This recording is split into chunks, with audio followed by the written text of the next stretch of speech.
A physical quantity dimension of length can be denoted, physical quantity of dimension of length, length को denote करना है in terms of सी, जी और this term. Okay, where c is velocity, g is gravitation, e is electrical charge. पहले तो ये बताओ ये क्या, ये चीज़ क्या है, ये चीज़ जो नया है वो क्या है. हमें पता है f is equal to K Q square by R square होता है. तो f इंटू अगर आर स्क्वायर करें तो हमें मिलेगा के स्क्वायर बाई 4 पाई एप्सिलॉन. तो ये चीज़ का dimension should be equal to this चीज़ का डायमेंशन. तो f into R square. Okay, तो पहली बात तो ये हमें पता रहना चाहिए. तो f इंटू आर स्क्वायर का हम लोग डायमेंशन निकालेंगे पहले. Okay, f into R square का डायमेंशन निकालेंगे, फिर ऐसे ही ये सम जैसे किया उसको इक्वेट कर देंगे. तो f आर स्क्वायर का डायमेंशन निकाल दो पहले. f क्या होता है, mass into length into T raise to minus two, ये f हो गया इंटू L2, तो हो जाएगा m1 L3 T raise to minus two. ये हो गया इसका डायमेंशन, इस चीज़ का. तो हमें क्या निकालना है, लेंथ का डायमेंशन. तो L/1 इक्वल टू, तो पहले तो c रेस टू, मतलब c क्या है, velocity. c is nothing but velocity है, तो इसको इक्वेट कर दो उससे. लेंथ 1, तो वेलोसिटी को हम लोग लेते हैं L T minus 1 raise to A. Okay, c raise to A ले लिया है मैंने. फिर ग्रेविटेशन कांस्टेंट का तो हम लोग निकाला m माइनस 1, और क्या निकाला था ऊपर, m minus 1 L3 T minus 2, ये रेस टू बी. और ये जो मिला हमें नया वाला, ये जो टर्म का, इस टर्म का डायमेंशन क्या होगा, इस टर्म का जो डायमेंशन होगा वो होगा इसके इक्वल, जो कि आ रहा है हमें m1 L3 T minus 2 raise to C. ठीक, 1 2 3 ये हो गया.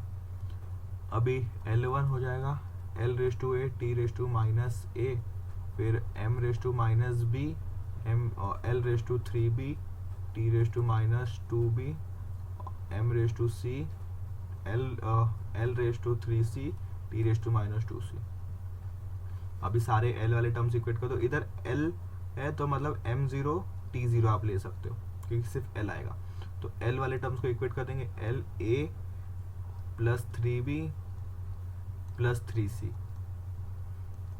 और आ जाएगा m वाले टर्म्स को इक्वेट कर दो, m माइनस बी प्लस सी.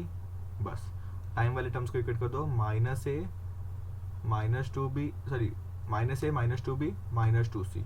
तो ये आ गया आपको. तो यहाँ से आपको पहले टाइम को इक्वेट करना पड़ेगा, minus A minus 2b minus 2c is equal to 0. फिर ये एक इक्वेशन आ गया. ओके, दूसरा इक्वेशन क्या आ जाएगा, मास को इक्वेट करेंगे, minus B plus C equal to 0 और a plus 3b plus 3c equal to 1.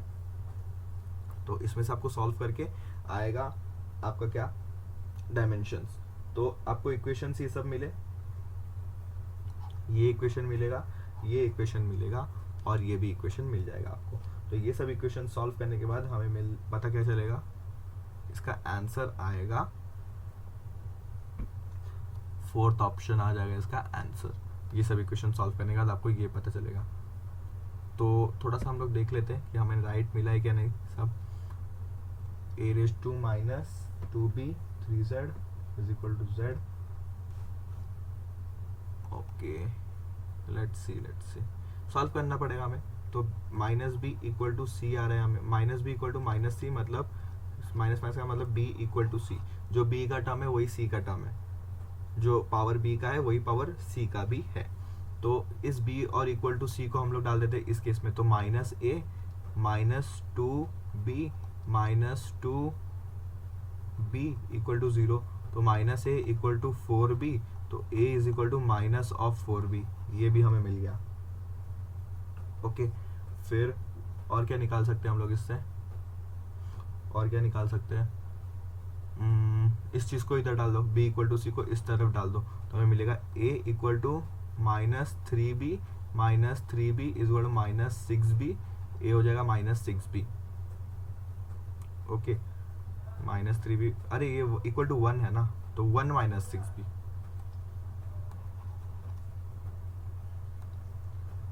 इधर 1 भी रहेगा प्लस 1 भी रहेगा. तो a is equal to 1 minus 6b तो यहाँ से हम लोग a का वैल्यू उठा के डाल देंगे इधर, तो क्या है -4b is equal to 1 minus 6b। 6b इधर जाएगा, ये 6b इधर जाएगा, तो 6b minus 4b 2b is equal to 1। b आ गया हाफ, और b किसके इक्वल है c के, तो c भी आ जाएगा हाफ। b मिल गया हाफ, c मिल गया हाफ, इसको इधर डाल के देखो, कोई भी इक्वेशन में आप डाल दो आपको मिल जाएगा। a is equal to -4b है ना, तो -4 into half is equal to -2। तो अभी ये सब हमें मिल गया a b c का वैल्यू। अभी ये सब का कुछ काम नहीं है, अभी हमें लिखना है मेन डायमेंशनल फॉर्मूला। तो हमने किसको किसको पावर किसका माना है वो याद रहना चाहिए आपको। तो मैंने c का पावर माना था a, तो हमें मिल जाएगा c का पावर -2। फिर हमें ग्रेविटेशनल कांस्टेंट का पावर माना था हाफ, मतलब b जो हाफ मिला हमें, और ये e स्क्वायर और 4 पाई एप्सिलॉन e स्क्वायर का पावर भी हाफ था। ओके, तो ये c ये माइनस है तो 1 ये c हो जाएगा, तो ये gravity into this e square by 4 pi epsilon raise to half, मतलब अंडर रूट ऑफ दिस। तो ऑप्शन नंबर डी मिल गया हमें आखिरकार। तो Planck's constant, speed of light in vacuum and Newton's gravitational constant, 3 fundamental quantity chosen, dimension of length, again dimension of length ही पूछा है। ओके, डायमेंशन ऑफ लेंथ पूछा है, तो हमें ग्रेविटेशनल कांस्टेंट, प्लैंक्स कांस्टेंट और क्या निकालना है, स्पीड ऑफ लाइट। ओके, देख लो। चलो, हमें length of dimension of length निकालना है, किसका किसका, स्पीड ऑफ लाइट। पहले उसको ले लो c रेज टू a, फिर Planck's constant h raise to b, और gravitational constant g raise to c। Okay, Planck's constant को हम लोग क्या लिख सकते हैं, प्लैंक्स कांस्टेंट का फॉर्मूला देखो, E is equal to H nu by H nu, E is equal to H nu, या तो एच सी बाई लैम्डा लिख दो, तो h आ जाएगा E lambda by c, E lambda by c आ जाएगा। तो एनर्जी का टर्म पता है, लैम्डा मीटर होगा, ये मीटर पर सेकेंड, तो इससे आ जाएगा हमें। तो h का क्या आ जाएगा, energy is m1 L2 T minus 2, lambda is L, c होता है मीटर पर सेकेंड, तो ये हो जाएगा, एक L से एक कैंसिल, ये ऊपर जाएगा तो प्लस हो जाएगा, ये +1 हो जाएगा, तो ये हो जाएगा m1 L2 T minus 1। Okay, तो c का क्या हो जाएगा, c हम लोग को पता है L T minus 1 raise to a होगा, और प्लैंक्स कांस्टेंट क्या हो जाएगा, m1 L2 T minus 2 raise to b, gravitational constant ये तो मिला ही है, तो m minus 1 L raise to 3 और t रेज टू माइनस 2। तो आप देख सकते हो कि ग्रेविटेशनल कांस्टेंट बहुत जगह यूज हो रहा है, तो आप इसको रट के भी चले जा सकते हो, क्योंकि बहुत जगह ऐसे ही डायरेक्टली पूछ लिया इन लोग ने। ओके, तो आप इसको रट के भी जा सकते हो।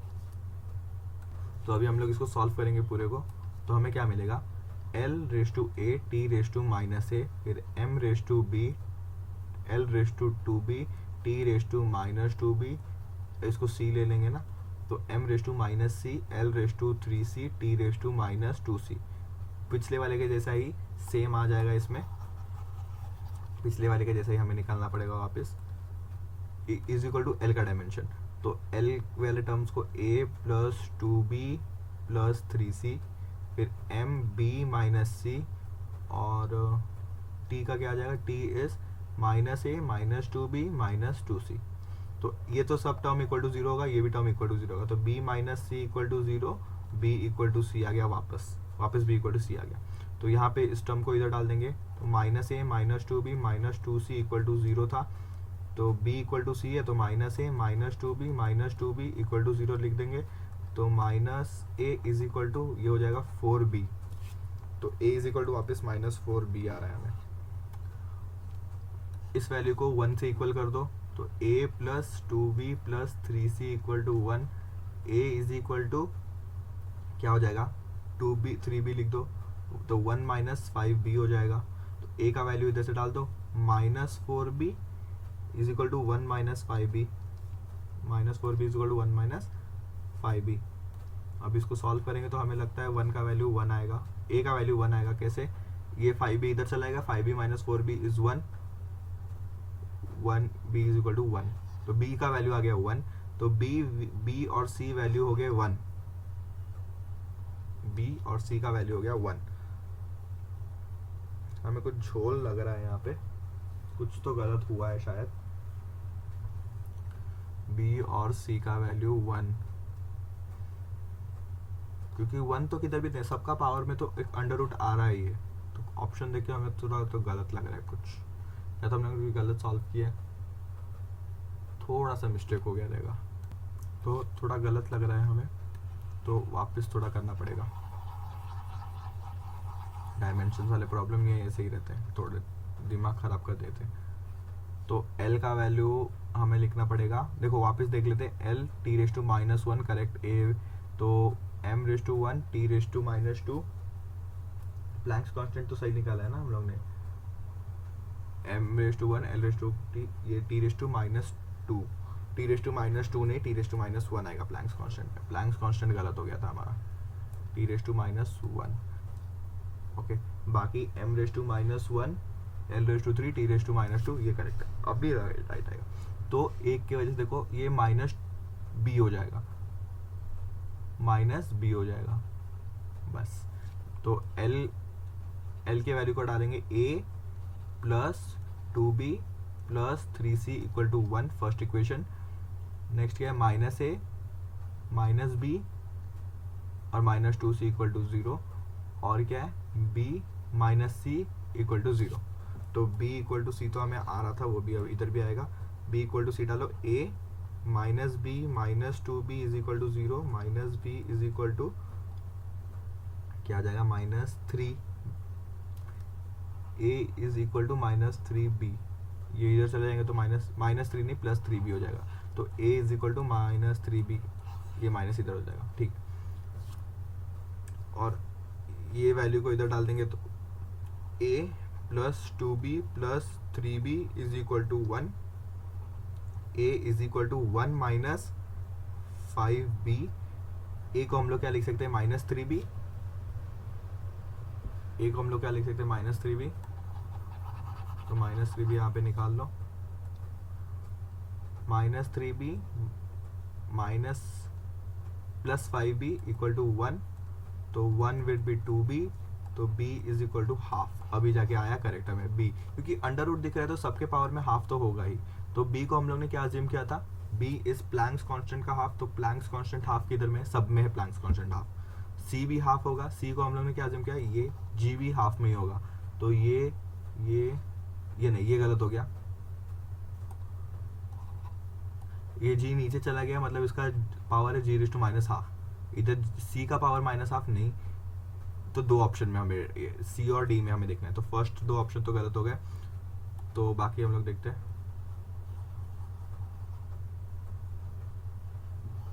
अभी हमें B का वैल्यू सब्स्टिट्यूट कर देंगे, B और C इक्वल है, ये भी C के इक्वल है, तो A plus 5B equal to 1, A is equal to 1 minus 5B is equal to 1 minus 5/2 is equal to A आ जाएगा अपना माइनस, ये 2 मल्टीप्लाई -3/2, -3/2 मतलब ये जाएगा नीचे, HG तो अंडर रूट में है, और ये जाएगा -3/2 पे, तो C⁻³ मतलब C⁻³ ये आ जाएगा। तो यहाँ पे ऑप्शन ये वाला थोड़ा सा गलत है, क्योंकि इसका ऑप्शन आ जाए HG अपॉन C⁻³/2। इन लोग ने इसको भी अंडर रूट में ले लिया, तो ये नहीं है, ये थोड़ा गलत है, क्योंकि आंसर में भी हम लोग जो सॉल्व करके लाए आंसर में भी वही दिया है सोल्यूशन में, बट इसमें ऑप्शन में थोड़ा गलती दे दी, ठीक है।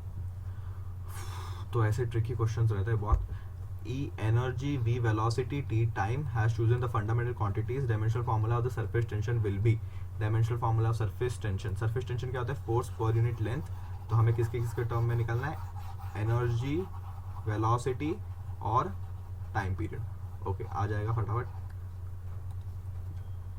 सरफेस टेंशन निकालना है, सरफेस टेंशन इज जो कि रहेगा हमारा, उसको हमें निकालना है with respect to E, V और टाइम। तो इसको A, B, C ले लो। सरफेस टेंशन क्या होता है, force per unit length, force का क्या हो जाएगा M1 L1 T-2 upon L, तो ये हो जाएगा M T⁻²। M T⁻² should be equal to, energy का फॉर्मूला क्या रहता है, M1 तो M⁻A, L2 तो L⁻2A, B फिर क्या आ जाएगा टाइम, ऑप्शन क्या हो जाएगा, फॉर्मूला लिख देते हैं m1 L1 t माइनस 2, तो ये हो जाएगा t माइनस 2a। ठीक, वेलोसिटी को क्या होता है मीटर पर सेकेंड, तो इसको रेस टू बी लिख देंगे और टाइम तो c रहेगा ही, तो ये आ जाएगा ma L2a t minus 2a LB t minus b tc। तो m सिर्फ a आ रहा है, l आ रहा है 2a प्लस b और t आ रहा है minus 2a minus b plus c। तो इसको इक्वेट कर दो इसके साथ, m का वैल्यू आना चाहिए 1, तो a का वैल्यू आ गया 1, फिर 2a प्लस b आना चाहिए 0, तो 2a should be equal to minus b, तो a हमें पता चल गया, minus b should be equal to, तो b should be equal to minus 2। इसको इधर डाल दो सबको, minus 2a minus b plus c equal to क्या है, टाइम का पावर 2। ओके, a मिल गया, b मिल गया, c भी मिल जाएगा क्या, पर a का वैल्यू 1, a को हम लोग ने क्या लिया, एनर्जी का वैल्यू 1, तो मुझे इसमें दिख रहा है, इसमें दिख रहा है। फिर b का वैल्यू, v का वैल्यू b, मतलब v शुड बी माइनस 2, दो ऑप्शन है, तो t निकालना ही पड़ेगा हमें, तो आया माइनस 2a मतलब minus 1 minus 2 minus of minus 2 plus 2 plus c equal to minus 2, तो ये कैंसिल हो गया, तो c is equal to minus 2 आ जाएगा। तो ऑप्शन नंबर इसका 15 का आ जाएगा B. Okay, if the dimension and critical velocity, वापस निकालना है और एक डायमेंशन, इतने सारे क्वेश्चंस प्रैक्टिस करो कि आपका स्पीड बढ़ जाए, तो आपको रट्टा मारने की जरूरत नहीं पड़ेगी, क्योंकि इतने सारे कांस्टेंट रट्टा मार के जाओ तो कंफ्यूज हो गई। तो बेसिक आपको रट्टा मार के जाते हो, जी का value, force, energy, work, heat, power, इसके सब ऑलमोस्ट सेम रहता है, तो ये सब रट्टा मार के जा सकते हैं। Critical velocity vc, liquid flowing through tube as expressed as this, where npr, which is a coefficient of viscosity, density of liquid, radius of tube, what is the value of xyz। अच्छा, तो critical velocity को critical velocity कोई भी velocity रहने दो, critical velocity का velocity है ना कोई भी रहने दो, उसका मीटर पर सेकेंड ही आएगा, तो एल टी माइनस 1 ही आएगा। एल टी माइनस 2 किसके रेस में एक्सप्रेस किया है, coefficient of viscosity raise to x, density raise to y और रेडियस रेस टू जेड, तो एक्स वाई जेड का हमें वैल्यू निकालना है। ओके, तो चलो निकालते हैं कोएफिशिएंट ऑफ विस्कोसिटी। पहले तो कोएफिशिएंट ऑफ विस्कोसिटी क्या होता है, F is equal to eta A by d v by d x, ये हो गया विस्कस फोर्स का फॉर्मूला। तो कोएफिशिएंट ऑफ विस्कोसिटी इसमें से आ जाएगा force into x upon A into velocity. Okay, तो फोर्स को हम लिख सकते हैं m1 L1 t minus 1 L, area को लिख सकते हैं L स्क्वायर और वेलोसिटी को लिख सकते हैं L1 t माइनस 1। ये L स्क्वायर से ये L पूरा कैंसिल, तो हो जाएगा m1 L minus 1 t raise to, ये ऊपर चला जाएगा तो प्लस हो जाएगा, तो t रेस टू माइनस 1 आ जाएगा। तो m1 L1 t माइनस 1 आ गया विस्कोसिटी का पहला, तो इसको लिख दो। ओके, तो डेंसिटी बाकी सब आ जाएंगे। तो पहला आ गया m raise to x, l raise to minus x और t raise to minus x। फिर डेंसिटी को क्या लिख सकते हैं हम लोग, डेंसिटी मास पर मीटर स्क्वायर, तो m l raise to minus 3 का y और r रेडियस को l रेस टू z, तो हो गया m रेस टू x, फिर इधर से m रेस टू y निकलेगा, l raise to minus x, इधर से निकलेगा माइनस 3y और इधर से निकलेगा z plus z, t equal to minus x, क्योंकि t का टर्म इसमें ही है। तो t और t को कंपेयर करो तो x आ रहा है 1 किधर दिख रहा है 1। ओके, फिर l को कंपेयर करो, इसको कंपेयर कर दो ना, x equal to minus x plus y is equal to 0, तो x equal to minus y, तो y is equal to minus x, मतलब माइनस 1 आ जाएगा y माइनस 1। तो 16th का ऑप्शन डी मैच हो रहा है, तो ये दो आ गया, तो ये ऑब्वियसली एक ही में है, तो ये मैच हो जाएगा। नाउ फोर्स, क्या क्या बोला इन लोगों ने,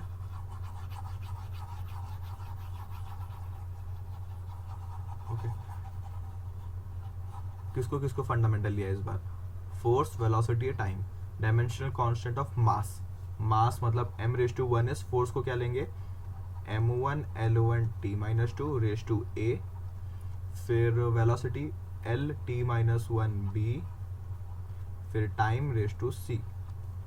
तो लिख दो ma L_a t-2a, फिर L_b t-b और t रेज टू c। तो ma L_a plus b t is -2a minus b plus c। तो मास को इक्वेट करो, a का वैल्यू आ जाएगा 1 क्योंकि इधर m1 है, बाकी a plus b is equal to 0, तो a is equal to minus b मतलब b इज इक्वल टू -1, तो इसका वैल्यू भी 0 आएगा, -2a minus b plus c equal to 0।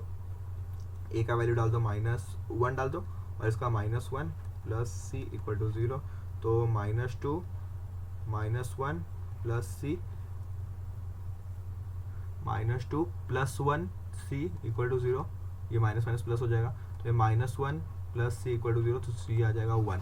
तो 1 -1 1 1 -1 1, तो 17th का ऑप्शन आ जाएगा डी।